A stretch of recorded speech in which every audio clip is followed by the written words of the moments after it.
Welcome. This webinar is presented by Genealogists.com. It's a delight to be here, and it's a delight to share my experiences in any area of genealogy, and tonight in particular, the interview. Jogging memories and filling in the gaps. First of all, I just want to share this with you because I get a little bit of a kick out of this. You know, family research made simple. All of you know how very, very easy genealogy is, I'm sure. It's kind of like a walk in the park. And this is one of my favorite little comic strips from Shoe. And then the reporter says to the senator, "Senator, what initially inspired you to run for president?" The senator says, "Well, a long time ago, I decided to trace my family's roots. I spent years digging through old records and then realized that it was going to take me even more of my time to do it right." So the reporter says, "Well, what does that have all to do with the presidential bid?" So the senator says, "Well, now you boys in the press are doing it for me. See how easy genealogy can be?" I thought that would be interesting. Well, tonight's program, I'm going to begin talking a bit about my experiences in this general area. Then I'm going to talk a little bit about the process, how to go about setting up an interview or a meeting at least with the relatives that you need to add on and expand on in your family trees. Choosing a subject, meaning choosing the person that you wanted to interview, and then making that call.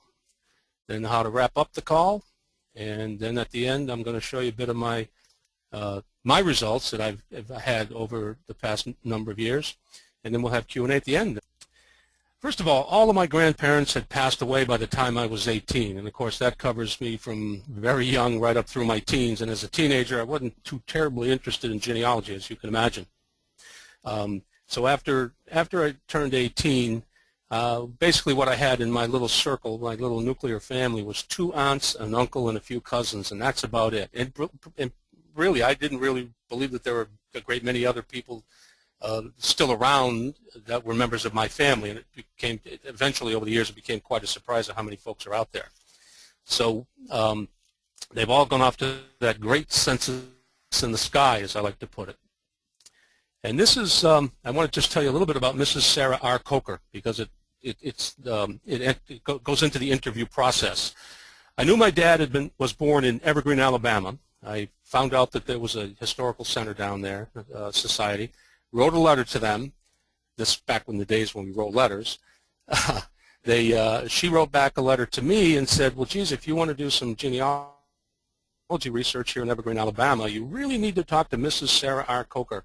Mrs. Coker has been doing genealogy here in Connecticut County, Evergreen in Connecticut County, for a great many years, and she's very well known." So I get her address and I write a letter, "Dear Mrs. Coker, blah, blah, blah, blah, blah." So about a week or 10 days later, I get a letter back from Mrs. Sarah Coker, and the R in Sarah R. Coker stands for Robison. She's my great aunt. I never knew she existed. She wrote me a beautiful letter telling me all about herself and how she's known about me all these years, and it's too bad she'd never been in touch. Well, my dad never told me that she existed, because my parents had this mantra whereby they believed that what you don't know won't hurt you. And eventually I found out what it was that they didn't want me to know, but we'll go there some other night. Everything has been quite positive with Aunt Coker. I got on an airplane one day and went down and visited with her, and there she is. There's Aunt Sarah. Were she alive today, she'd be 106 years old. So this was quite a while ago, and she was a fountain of information. Her house, she has a room that's just loaded with genealogical research on my father's side of the family. It was great that I got in touch with her. But what I did with Aunt Sarah, and totally unprepared, is basically I interviewed her. Here's what I went off and did. Oh, David Sanders. Forgot to tell you about David Sanders. This fellow, turns out he's a second cousin of mine, and in 1969 he sent me this letter out of the clear blue sky. And this thing excited me because there's a guy here named Samuel Joseph Robertson, and I was amazed that I was related to somebody, and I knew who he was, and he was born in 1849. Isn't that amazing? I was so impressed that I folded the letter up, put it in a drawer, and didn't look at it again for about 18 years. But that's another story. So let's talk about the process. And I want everybody to keep in mind the fact that this is really designed for more than just filling in the blanks on a pedigree chart. What we're talking about here is just writing your story, whether you plan on writing a book about your family, or perhaps you just want to write just memories for yourself and memories for your descendants when you become an ancestor. It's just not just names and dates, names and dates, names and dates. You know, what did this fellow do for a living? Where did this person go to school? And we'll get into some of the questions here in a couple of minutes. So before you get started, what I recommend you do is to review the family branch that you're researching. And what I mean by reviewing is to get yourself familiar with the aunts and the uncles and the nephews and the cousins and so forth, when they were born, if they've died. And just get familiar and look for those spots where you'd like to get more information, because like I said, we're writing a story here. We're just not filling in blanks. Then you might try to identify who you might contact and how you can go about reaching them. And Sarah basically kind of fell into my lap, to use a phrase, but since then I've been able to track down quite a number of cousins. And I've got plenty of stories about cousins that I've met, and they've been able to help me a great deal with my own personal research. Once you do get in touch with them and have them on the phone, or they're standing or sitting in front of you, I recommend you keep your software open, your genealogy software open for quick referencing. When they start talking about this one or that one, Uncle Larry and Aunt Millie and all that, you can, if you don't happen to remember off the top of your head who they are, you can just click right through your own software and be able to keep up with the conversation.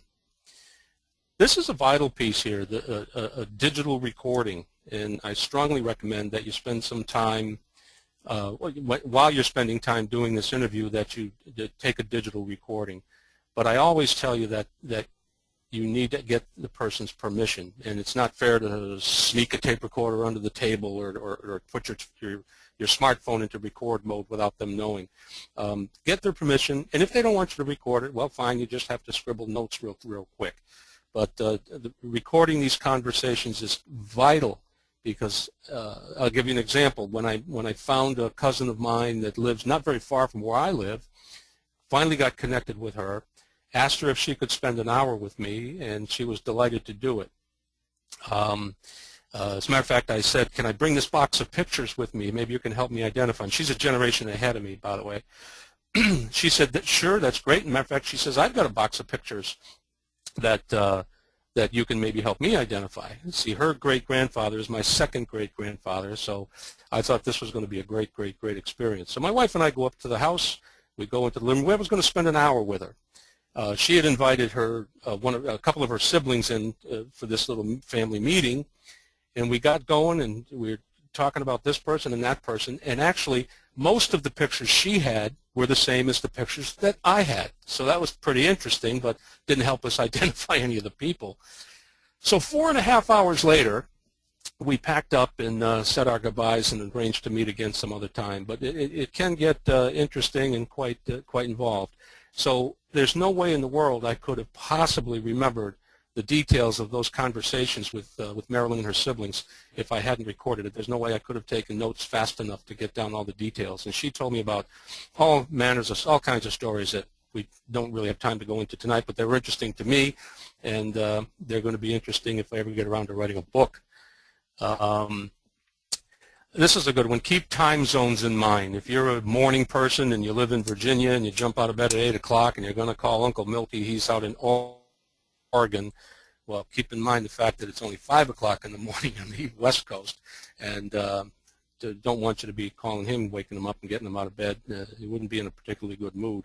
So keep those times on the phone if you can. That way you've got your hands are free. That's the point of it all, to grab a book and look into it about this one, or grab some paperwork and write notes with that hand, or whatever it is that you need to do. But have your hands free so that you I don't want you to park your phone on your shoulder and risk dropping it and banging it around the desk or whatever.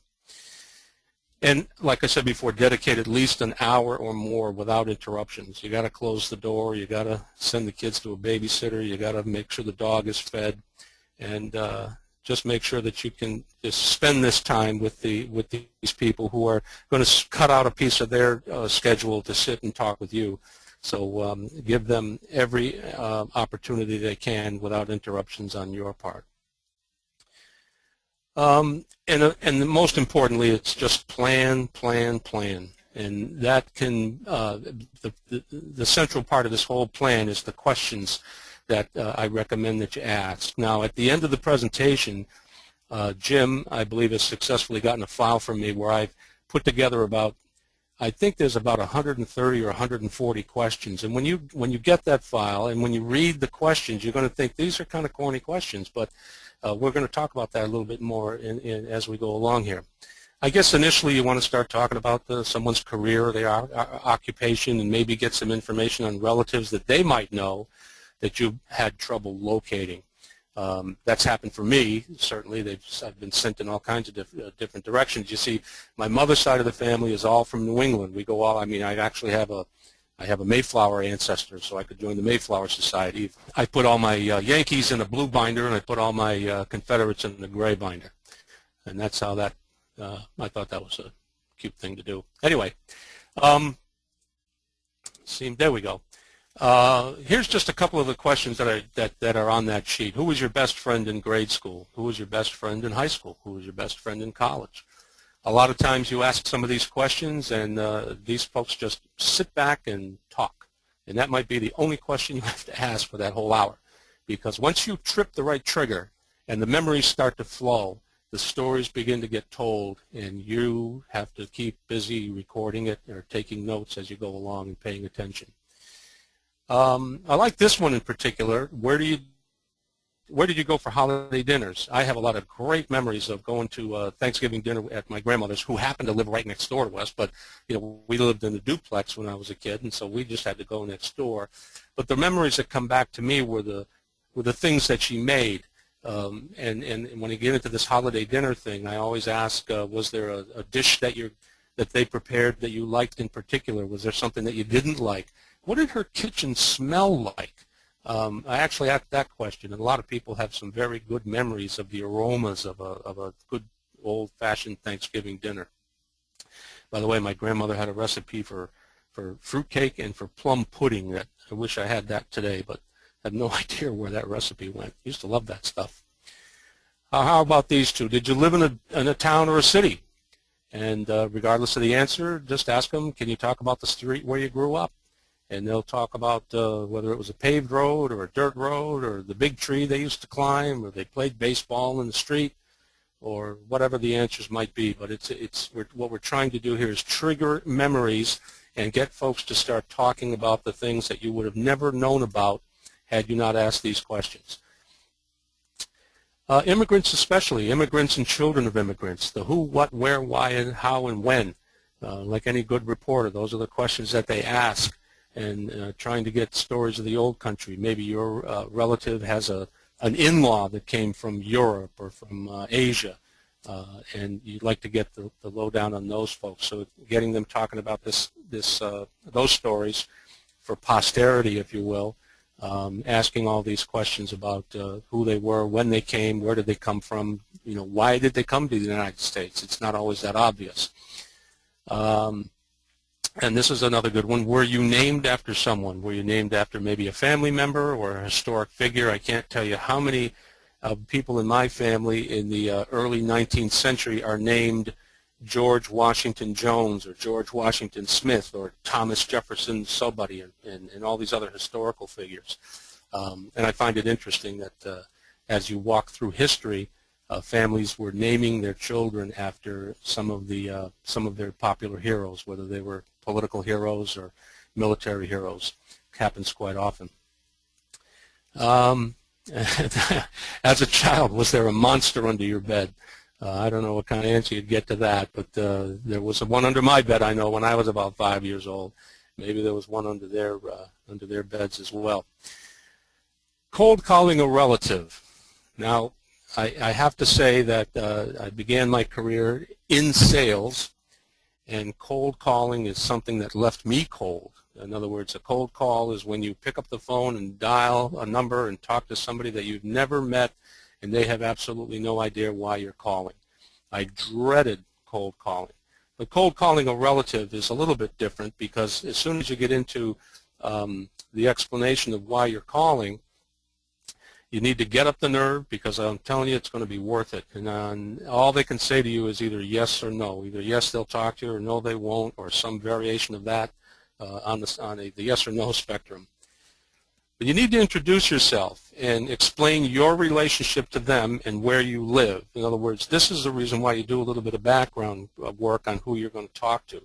You need to know if you're their second cousin twice removed, or you're this person's granddaughter or grandson. If you explain to them exactly how the connection happened and why it is that you're calling, it should take the curse off of the cold call. You need to talk to them about how you found them. In this day of privacy, I know lots of folks get very concerned when somebody calls them that they don't know who they are.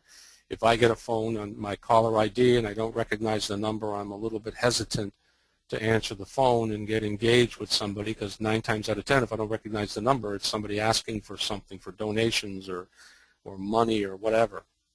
So I'm always careful about that. So if you get them on the phone, you tell them who you are and why you're calling, then you need to cite your research and how they may be related to you. In other words, you need to tell them that you've been researching your family for 5 years or 20 years. You just can't come across as someone who woke up this morning and decided to piece together a pedigree chart. If this is a serious occupation for you, or a serious hobby for you, and you can get the person on the phone to understand that, perhaps they're just as interested as you are. Maybe they've done a whole bunch of work that the two of you might collaborate on and answer a lot of each other's questions. And certainly describe to them how they may be related to you if all the questions you ask turn out to be, if they turn out to be members of your family. You need to talk about your own successes and what it means to you and what it could possibly mean to them. If you found out when Grandpa Herman came from wherever, and that might have been a question that they might have had in their minds for many years and didn't know who to ask or how to ask it, you might be able to break down some brick walls for the person that you're talking to at the same time that you're getting answers to some of your brick walls. Offer to share what you find. Very important. Very, very important. They're not just going to give up all this information to you without getting something in return. And whatever it is that you build, if you build descendant charts or Enenthalpy charts or pedigree charts or whatever your favorite way is of disseminating this information, it certainly would be a great idea to offer to this person you have on the other end of the phone that they're going to get something out of this, and you'll be happy to send them the results of everything that you put together. That's a key element of being a genealogist, is you've got to be willing to share what you find. And if there's no answer when you get that call, going back to the caller ID that we have today, that's a ubiquitous caller ID that everyone has, be sure to leave a message of who you are and why you're calling, so that it's not a mystery call. Don't just hang up, because you're going to call them again the next day or the day after that, and they may recognize, well, this is the person that called me the other day and didn't leave me a message. Well, you tell them who you are. You go into a little pitch about, I'm so-and-so, I'm your third cousin twice removed, and we have a common great-grandfather, and I'm calling to get some information because I'm putting together a family history. You can give me a call at this number at this time of day, or I'll be happy to call you back in a day or two. And certainly if you tell them you're going to call back, please call them back. But don't leave any mystery. Don't leave any mysteries there. If you have to leave a message, make sure you identify yourself and why you're calling. So the call itself here. Again, we go back to the recording. Certainly take notes, but record the conversation with their permission. And the easiest way to do that, of course, is with a digital recorder. Confirm what you've already learned. You may have parts of your tree that you've built over the years, and there's some mysteries out there, and you're not sure if Grandpa Jack was married twice or 3 times, and maybe he was married twice at the same time. Who knows?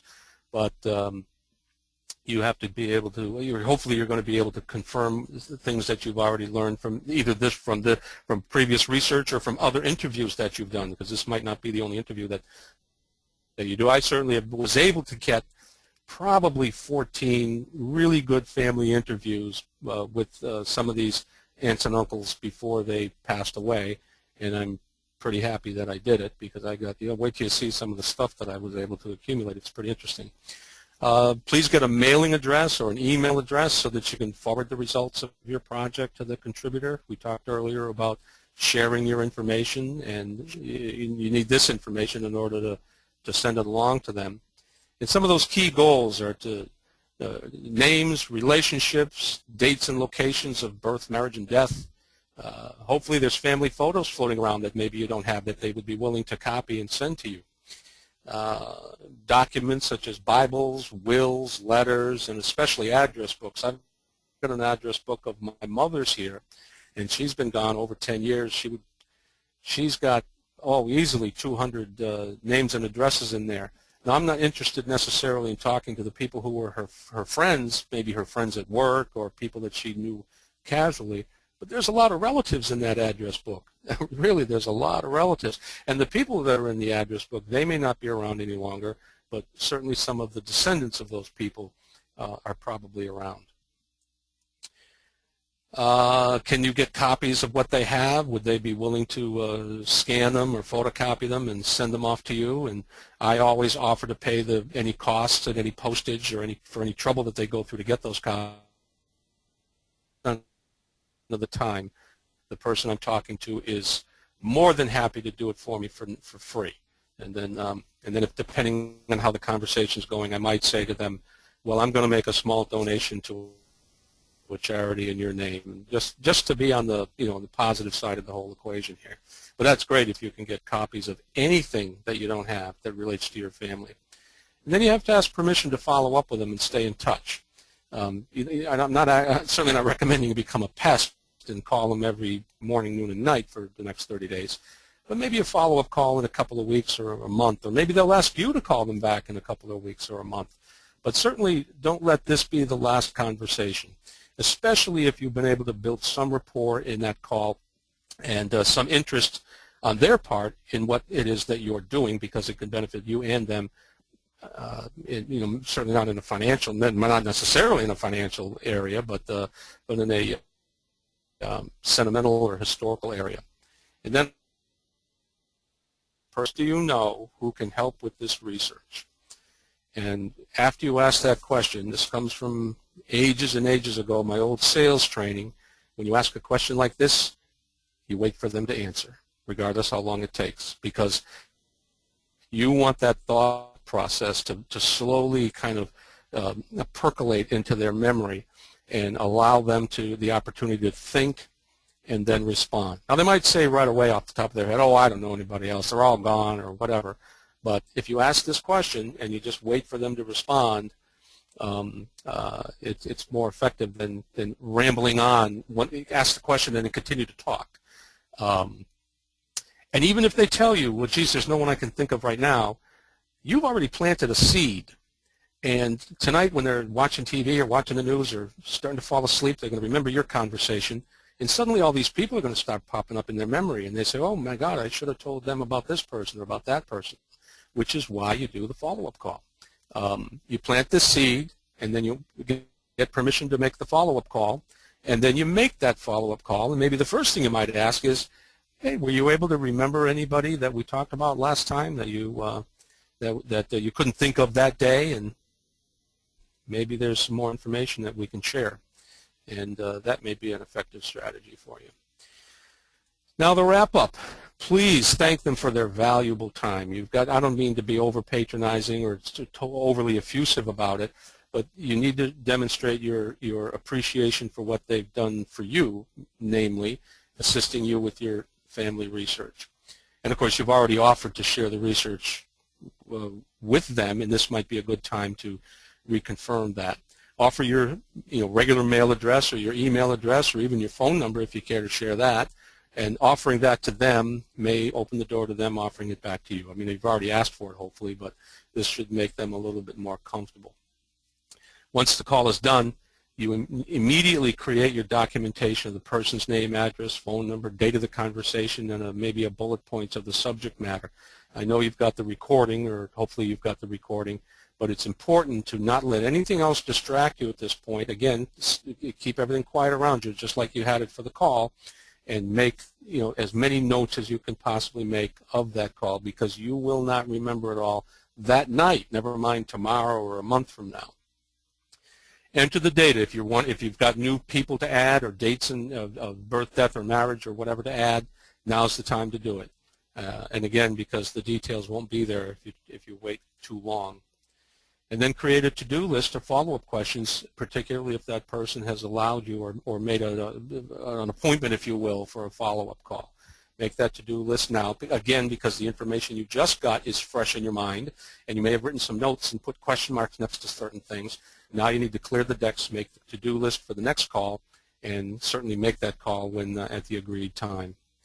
And send a thank you note. Now, this may be a little old-fashioned for anyone that's younger that may be on the call tonight, but I can remember there was a day when you actually sat down and wrote a note of thank you and wrote a card and sent it by snail mail, not by email, by snail mail. And you might even consider putting them on your Christmas card list, or some holiday list, or a birthday card list, or whatever. That just keeps the lines of communication open. And so if you need something from them sometime in the future, they'll feel comfortable about sharing part of their life. Now, you're really digging into their private lives by doing this, as they are digging into yours. So show that appreciation and continue to build that relationship with those folks. All right, I wanted to just show you a few interesting things, or at least they're interesting to me. I hope I don't bore everyone to tears with this, but I wanted to show some slides of a small sampling, and believe me, it's a very small sampling of the documents and letters and photos that I've been able to collect that are significant to my personal history. I didn't put a picture up here of my grandfather's World War I helmet, which is right behind me, but you get the idea here. The first thing here is a letter that I found in some of the ephemera that I got from down through my Canadian grandfather. This is a letter that was written in 1858. I've got the actual letter. And there were 3 sisters that were on their way from Martinsville to Cornwall, Ontario, and each of the sisters shared parts of this of the paper to write this letter. And they've got some very interesting things to write in here. They say, let's see, my dear sister, just sending you a line of Bridget's letter. I suppose you think of me as the most ungrateful creatures in the world, and I do not wonder at it, but if you all knew the sickness and trouble, and then it goes on and on and on and on and on. But this is the one that's kind of funny. They describe a relative of theirs that had a baby 2 weeks ago, but hadn't yet decided on a name. Which is so different from today, when the families go out and find out if it's a boy or a girl. They run through a list of names, and 3 months before the baby's born, they've got names and all kinds of things. But here's a situation where they've got a 2-year-old son, and they don't even know the name of the baby yet. They also talk about a cow. They talk about a wedding that they heard about of one of their ancestors to a very pretty Scotch girl. And it's all, just neat stuff. I mean, I get a big kick out of holding this letter that's 160 years old and reading what these girls were thinking about and talking about as they spoke to her sister. The Bailey family is my link to the Mayflower. And this is a Bailey genealogy that, if you see up here, I don't know if you can see my cursor or not, but this says father, Arthur Bailey, and then mother, Angeline Gates. Angeline Gates is a direct descendant of John Howland from the Mayflower, and he's the guy that fell off the boat, if you happen to know that story. But Alfred Bailey and Angeline Gates, and he sat down and started handwriting all this information back in the mid-1800s. And some of it's duplicated over here on the right side, but there's a lot of genealogy here. And this is a springboard for finding off a lot of other information that I added to my database. For example, Harriet Bailey, it doesn't say who she married on this piece of paper, but I could go out there and find it. Frances Bailey, that's my second great-grandmother. That's Frank, is what's her nickname. And here's the story of the spoons. This is a letter that was written by Auntie Pam to Frank. And it says, first of all, it's dated January 11th, 1887. And it gets a little more interesting than just a plain letter, so bear with me for a second. It says, I sent you the spoons nearly 2 weeks ago, and I don't hear anything. I think perhaps they were on the train that was smashed near Springfield. There was 9 large, 12 teaspoon, 2 salt and sugar and cream and mustard. Let me know right soon. They was put into the express at a valuation of $25 in haste. And it's signed Auntie Perham. And, you know, geez, I can't figure out who Auntie Perham is. So if any of you know who Auntie Perham is, just please send me an email and give me the information on Auntie Perham. But at any rate, down on the bottom of the letter, it says, receipted this letter today, January 17th, 1887, Mrs. Joseph Tuggy, Smith Station, Massachusetts. Smith Station, Massachusetts doesn't exist anymore. It's underneath billions of gallons of water. They built a reservoir they call it the Quabbin Reservoir out there in central Massachusetts, and it provides drinking water for the city of Boston. But anyway, there's the letter. There's Mr. and Mrs. Tuggy, and there's Frankie, or Frank. Francis M. Bailey and Joseph Baber Tuggy, and they're quite an interesting looking couple. He was a weaver, and actually he's a great deal taller than Frank, but his spine was kind of in a curve because he was leaned over the weaving looms for so many years. So I looked up on the internet at Genealogists.com about this train wreck, and sure enough, here it is. This article appeared in the paper on January the 4th, 1887, Railroad Disasters, the Mitteneg Smash-Up. And Mitteneg is a section of West Springfield. The article describes 1 killed, 18 hurt, stories. They've got all kinds of stuff here. In the article, it describes that mail and cargo was lost, and of course it says here about the 1 killed and 18 injured. So obviously, if Auntie Perham had seen any of this news, she was certainly concerned about the spoons. The spoons, by the way, had been in the family for some time, and by the time it got down to my mother's generation, she had been told that these spoons, quote unquote, were made from the silver from the pilgrims' shoe buckles. Well, I believed that story when I was 8 years old, but when you think about it, the pilgrims certainly didn't have, they certainly had shoes and they certainly had buckles, but I seriously doubt if they had silver buckles that they would save so that we could make spoons out of them. But at any rate, where did the spoons go? Did they get wrecked in the train and get lost for forever and ever and ever? Nope. There they are, sitting on my desk. Those are the spoons, and they're engraved with Francis Bailey Tuggy's father's initials. And if you turn them over, they were made in the year 1843, and really has nothing to do with pilgrims' shoe buckles, trust me. But they're really not worth a whole lot of money, but they're certainly worth a lot to me because it's a link to my 3rd great-grandfather, Alfred E. Bailey. That's the story of the spoons. Now we go up to the Grand Trunk Pacific Railroad. This is a story of my grandfather who worked in Northwest Canada, and my aunt, his daughter-in-law, said to me one day when we were talking about family issues, well, you might be interested in this album. And she brings out this album, which these 3 pictures are glued to that page, and I can't get them off of the page, so I can't see any of the names on the back. But this is one of the pages, and there's another page, and if you see the camp that they were staying in, and this box here is probably where they put this bear who's on a chain, and I just figured that must be the camp mascot that God knows how long they dragged him around Northwest Canada building this railroad. And then finally this picture. There's plenty more, but I just wanted to show you this one because there's my grandfather. I recognize him from the way he's standing and his hat, and there's another shot of my grandfather there.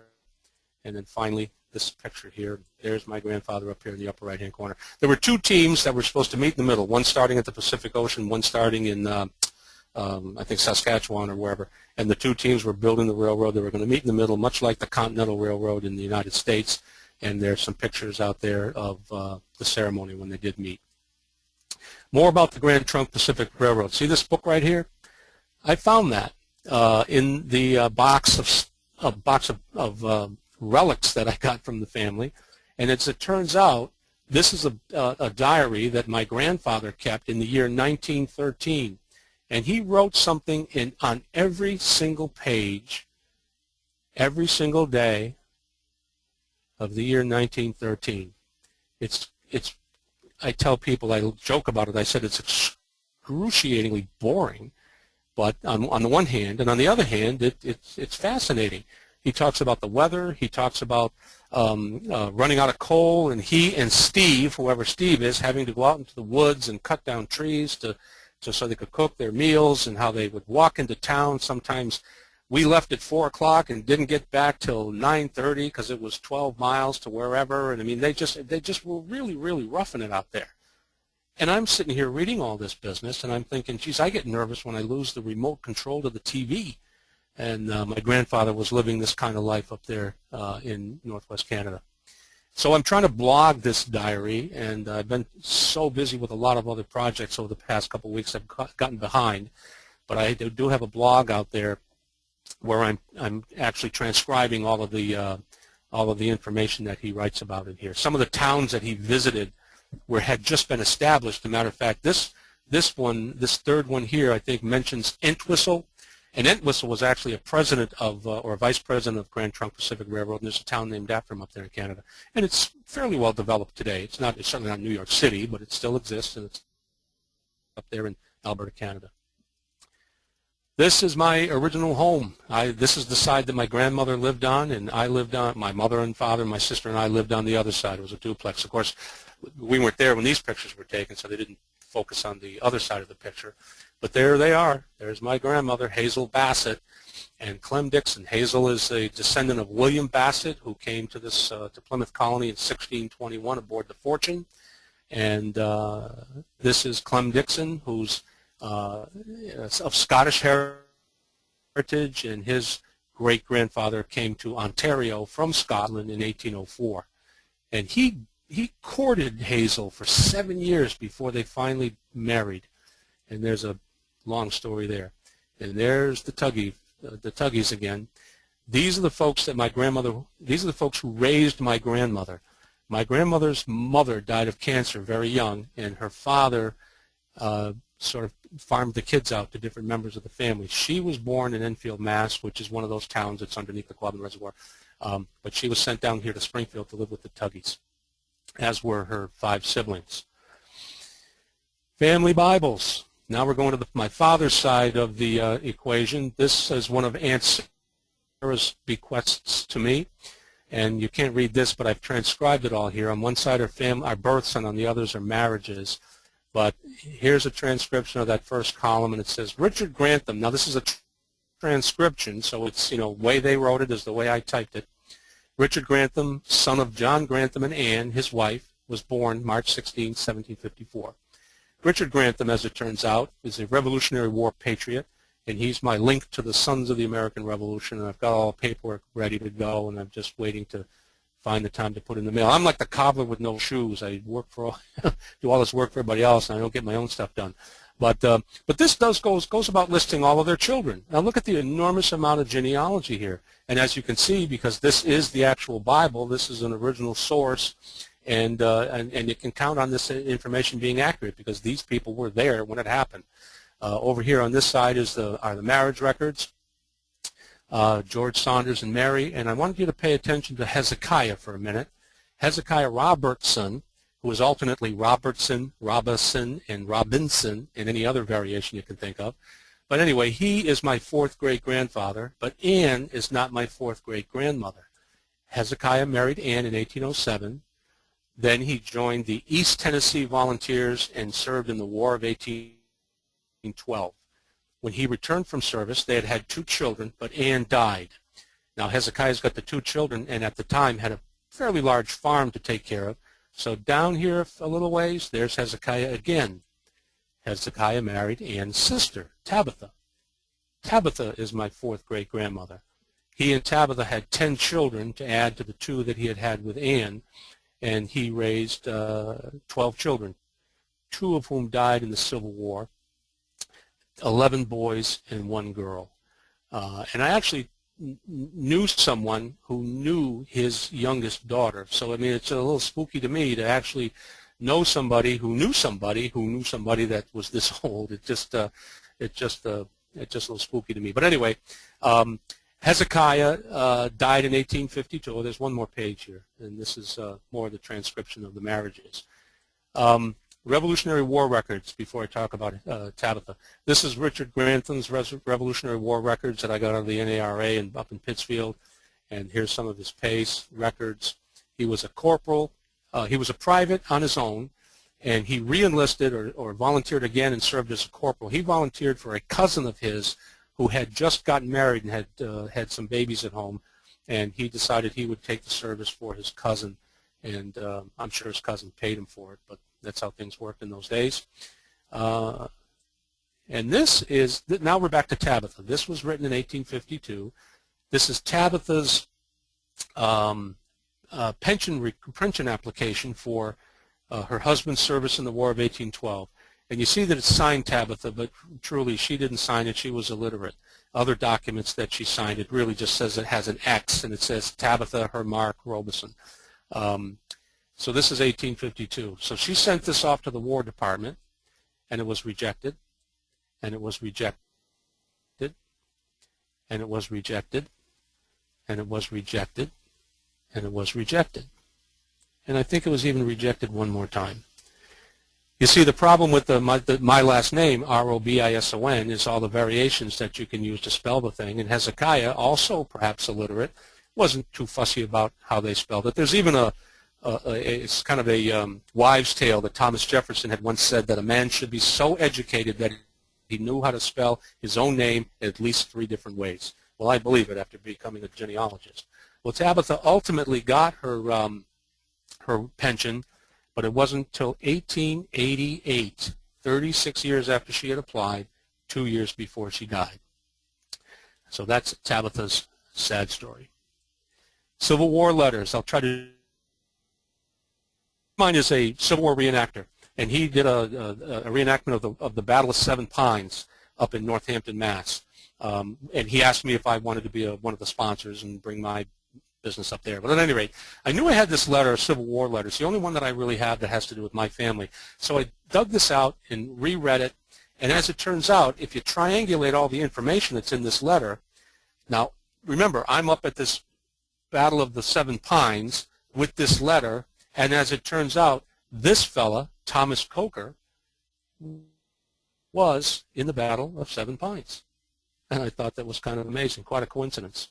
And again, this came from Aunt Sarah. Erskine and Linny, my great-grandfather, a love story. And I don't necessarily want to read the whole thing to you, but it's kind of a sweet little thing. Forgive me for not writing before now and all this other business. But at the end of it, he wrote a poem, and it says, I don't know if he wrote it, but he certainly put it into his letter. The road is long and lonesome. The sea is wide and deep. I think of you 10,000 times when I ought to be asleep.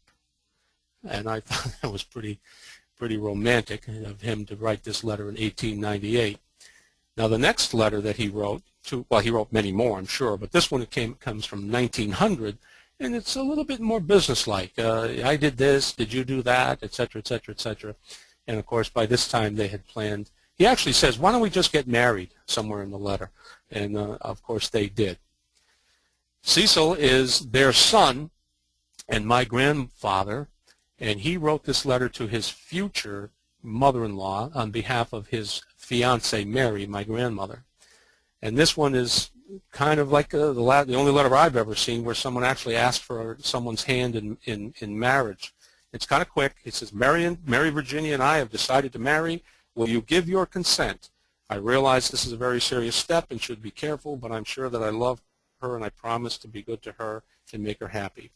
Well, they did get married, but Mrs. Dunn was never a big fan of Cecil and did everything she could to cause this marriage to dissolve, and she was very effective. That's why I live in Massachusetts. Mary Virginia Dunn was a nurse, and she came, during World War II, she came to Massachusetts. My father, who was her only child, Mrs. Dunn, falsified his birth record and put him in the Navy. One of her sons was a lieutenant colonel in the Navy and kind of shepherded that process through, and he ended up spending the entire war in the Caribbean. Never held a gun, never shot a bullet. So he had a pretty cushy job. When he got out of the service, he came to Massachusetts to be with his mom. Of course, he was only 15 when he went into the Navy. He was 19 when he got out. and he lived up here, 18 when he got out, so he came to Massachusetts, and, well, we stayed here ever since. Questions? So the first question we received is about how much time should we request when setting up the interview? Well, I think an hour is reasonable. If you get someone who's amenable to this plan, and you can just say to them, and this is how I would say it, I'd just like to get an hour of your time if that's convenient for you. And that just kind of pretty much just gets you in the door. I think an hour is enough, and why I say it's reasonable, because you're going to have a few questions for them, and obviously you want them to have time to answer it. You don't want to rush them through anything, because everything needs to be nice and calm and relaxed, and nobody's all keyed up. Of course, there's probably some excitement if you're talking to a relative of yours that you'd never met before, but I think an hour is sufficient. And that's worked for me many times. But as I mentioned to you, when I met this cousin of mine up here in Palmer, Mass, my wife and I ended up spending 4.5 hours with her. So you can start with an hour and just be polite and courteous. And if your hour is up, prepare to pack up and go, and just wait to see if your host or hostess will invite you to stay anyway past that hour. Okay, thank you. And then someone asks, are there any specific subjects that we should try to avoid discussing or asking about when doing the interview? That's an excellent question. Thank you for asking that one. The answer is yes. If you may know of someone who was up to some nefarious activities in the past, or I could tell you that I have. That's my parents' "what you don't know won't hurt you" mantra. And as I found out long after some of these folks died, one of my great aunts had run away from home at 16 and came home with a baby. This was back in 1890 something, and then she took up with a guy 39 years her senior and lived with him actually for the rest of her life. But he was a spiritualist minister. She became a spiritualist minister, and that's how they spent the rest of their lives. They had their regular, jobs in the whatever it is that they did, but they spent all their spare time in that rather bizarre occupation. Both of them ordained. But anyway, I wouldn't bring up those, out of wedlock babies necessarily, unless it's blatantly obvious. But that same great aunt would say to me when I was a kid, or I would hear her say, the first one's born anytime, the rest take 9 months, which is, pretty obvious. But at any rate, yeah, there might be some very nasty things. Maybe there's some criminals that their names shouldn't be mentioned, or maybe there was someone with a substance abuse problem, and that subject shouldn't come up unless the host or hostess brings it up. Like in the form of, did you know that Uncle Jack this or that Aunt Mary that? And then, of course, you may or may not know, and that would open up the door to that conversation. But yeah, I would tread very lightly at first. If you manage to get a second or a third session with this person, and you get more comfortable with each other, and now you're laughing and joking about certain things, you might, with a nod and a wink, ask them a question that you had been reluctant to ask them early on. Yes, you got to be very diplomatic and be very conscious of hurting someone's feelings or telling them something that they thought no one else knew and had been their secret for a very, very long time. So good question. Okay. Let them bring it up. All right. Is what I would recommend. Okay, thank you. And Mary asks, is it necessary to have the person you are interviewing sign a release of information, or is a verbal yes from them enough? Especially if you have it recorded and they've said yes, I think that is sufficient. Frankly, I've never thought about it. Well, first of all, let me say this, and I should have perhaps brought this up early on. This is not. You may discuss the fact that you're thinking of writing a book someday, and in that case, you might enter into a release of information situation. But for the most part, this is your family tree that you intend to stay with and for the family, and in that way, there's no real violations of privacy that I can think of. And certainly, I believe if someone is that sensitive, and there are people that are that sensitive about privacy, they simply won't tell you.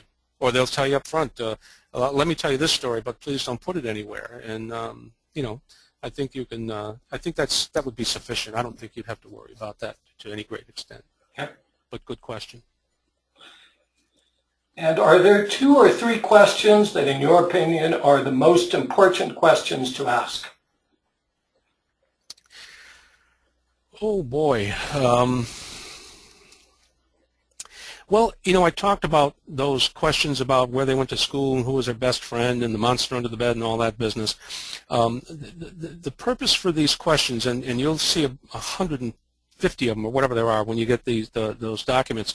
The purpose of the questions is they're triggers, and that's really all they are triggers.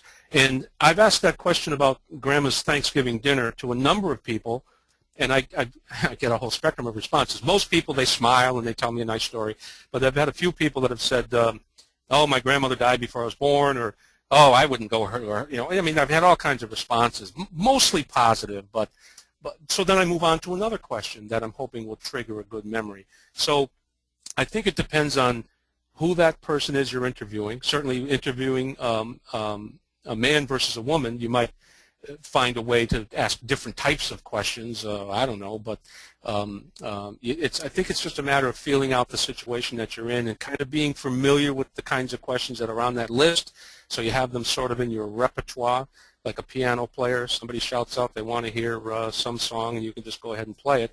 If you've got these questions kind of under your belt, not memorized to dotting every I and crossing every T, but having a general idea of what kinds of questions are reasonable questions to ask, I think that you can pick out. It'd be up to you to pick out 2 or 3 that you think might be important. I don't think I could answer that for you specifically because I'm not sure who it is that you would be interviewing. Okay. So study that paper when you get it. All right. And in all your work on interviewing and what works best, have you come across any great videos online that kind of show how to conduct an effective interview?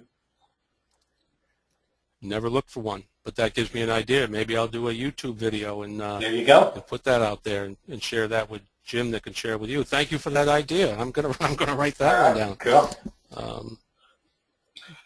Video of an interview. I certainly have recordings of these interviews, but that's rather boring to sit there and listen to 4 hours of me talking to Marilyn LaCours. But great idea. Thank you. Sure. So we have a question from Pam. Let me see it here. It's, how should I go about identifying people in old photographs that I received with my great-grandparents and grandparents' belongings, especially now that all of my relatives and parents also are deceased? And there's the whole reason why we like to get these interviews going as fast as we can, because none of us are going to live forever, right? That's a real challenge. As a matter of fact, that we did a whole module on identifying photographs in our Boston University online course. The trick, though, is that we at least knew the origin of some of these the photos that we were trying to identify. We had a large family grouping of Russian immigrants in Lawrence, Mass. We also had a very large group of people celebrating somebody's 90th birthday. But we had some clues. There was a family name written on the back of the picture of the Russian immigrants, and the picture of the 90th birthday came from an historical society in New Hampshire. So we did have some clues to go on.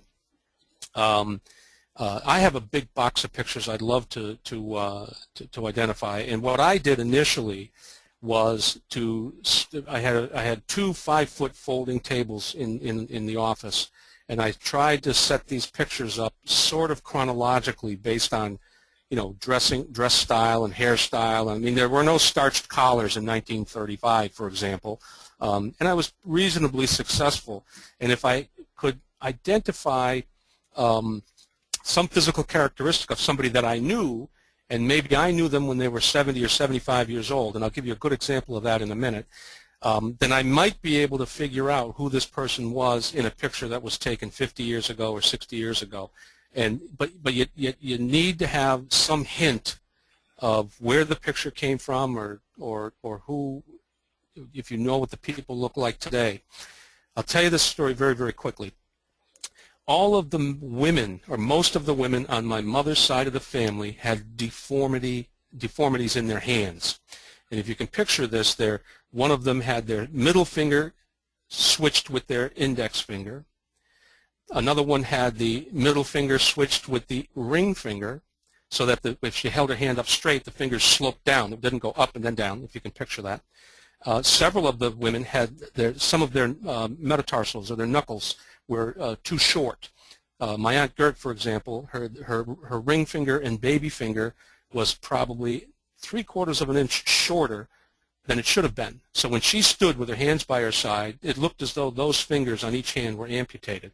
And I told you all that to tell you this about an unidentified woman.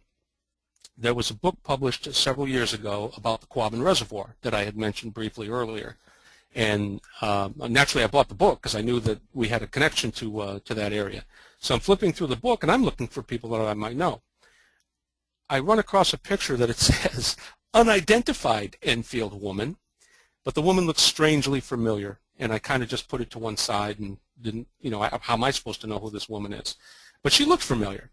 Well, anyway, I'm going through now a box of pictures one day, and I'm trying to sort them all out. I find a postcard that my great Aunt Edie had sent to her grandparents.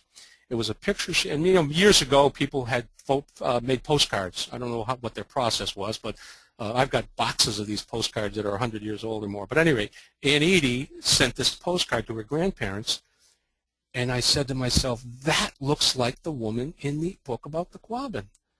Now, I took the book out, and the timeline didn't really match up. But I knew Aunt Edie had this hand deformity, and you could see it in the picture that she had taken of herself for the postcard. Then I looked at the picture of the unidentified woman. Now, if you sit for a photograph, usually you have your hands in your lap or maybe on the arms of the chair. This woman had her right arm dangling to her side. So my theory is that she had that deformity and she didn't want it in the picture. So now I start looking at the picture a little bit closer and a little bit closer. Same eyes, same nose, same ears. My God, this is Aunt Edie's mother. This is the woman that died young of cancer. And I asked my sister, about all kinds of people, do you think these two people are related? And 100% of the people say to me that yes, there's some relationship there. Now, given the timeline, this picture was taken about 1895, I think. And Aunt Edie was born in 1895. That's why I know it couldn't have been her. But as it turns out, I just tell you that story, that I had something to go on. I had the picture of my Aunt Edie, and I had this picture that I knew came from Enfield, Massachusetts, and I was able to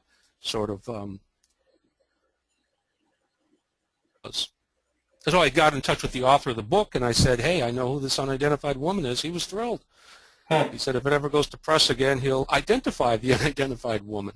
Oh, all right. Pretty interesting deal. Yeah. Well, thanks. I don't know that answered your question necessarily, but if you have something to hang your hat on with some kind of name or some identification of what one of the people in the pictures, if you knew them when they grew older, or if you have the photographics, if the photo studio is still in business, which I rather doubt, but if it was, you might find a way to track down who was in the picture. Are there 2 or 3 things, Dave, that you feel are the most common mistakes that people make when doing an interview? Absolutely. Not preparing. Not refamiliarizing yourself with the branch of the family that this person belongs to. That's number one. By not being familiar, they'll throw names out there, and you're not sure whether they belong to this side of the family, that side of the family. You've got to be familiar with the family that you're about to discuss. Number one. Number 2 is not having your questions prepared. You decide what you think are good questions from that list, or you can make up your own questions. It doesn't matter. I'm not the almighty decider of what questions you should use. But that list that I sent is a pretty good thought starter. And so knowing the family, the branch of the family, and some pretty good information: names, places of birth and death, and so forth. Having the questions to answer, and maybe the last thing would be, and I almost hate to say this, but not being respectful of who you're talking to. Marching in and starting telling Grandma what she needs to do and sit here and do that is not the way to go. you're trying to make a friend. If you don't know this person, you're trying to make a friend and you're trying to leave the door open to come back for a subsequent interview. Or it just might be some member of your family that, but still you need to be as respectful as you can of their life experiences and what it is that you expect them to do for you. All right. Sounds good. Well, thank you, Dave. I don't see any additional questions, and that's all that I've received. So thank you for giving tonight's presentation. It's been very informative. Well, I'm glad everybody liked it. Thank you very much. Thank you for attending. This webinar was presented by Genealogists.com. Be sure to check out our other webinars on YouTube.